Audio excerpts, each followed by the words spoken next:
Hi, I'm going to go through question 6 from the Madas paper I asked you to do over half term. So, Madas, don't know what it's called. Anyway, this is a question which uses language you probably haven't seen before. Honestly, didn't really notice this at the time, but it says transformation arguments. It basically just means think about how the roots have changed and how that would affect what the graph looks like. So, So, for example, if we consider the shape of the cubic, it probably looks something like this, because it's got 3 roots. That's x1, that can be x2, that's x3. What's happened when we transform it, when we use the transformation, a different cubic looks like this, where every point is 1 square further to the right. So that's x1 plus 1. That point is x2 plus 1, and this point is x3 plus 1. It's a shift of 1 square to the right in every part.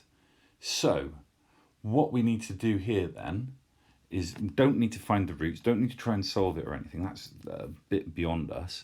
All we're going to do is think about what's that mean for the x's here. So let's start by saying that f of x is equal to x cubed minus 4x plus 1. And we can see that's where all of these points are 0 here and here and here.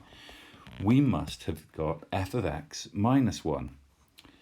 So we've got f of x minus 1 because everything has moved 1 step across, 1 step to the right.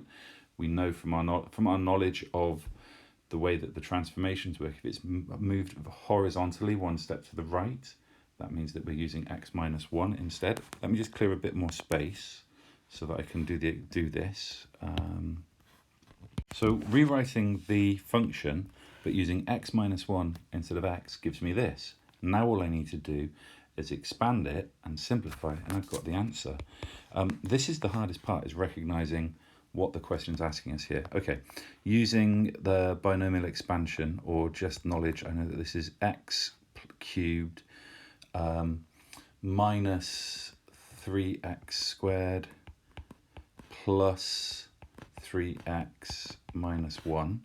Then I've got minus 4x minus, so that's plus 4 and then plus 1. Okay, putting that together, I've got x cubed minus 3x squared minus 1x and plus 4. That's all we needed to do. Please come and ask me if there's anything you need to know on that one.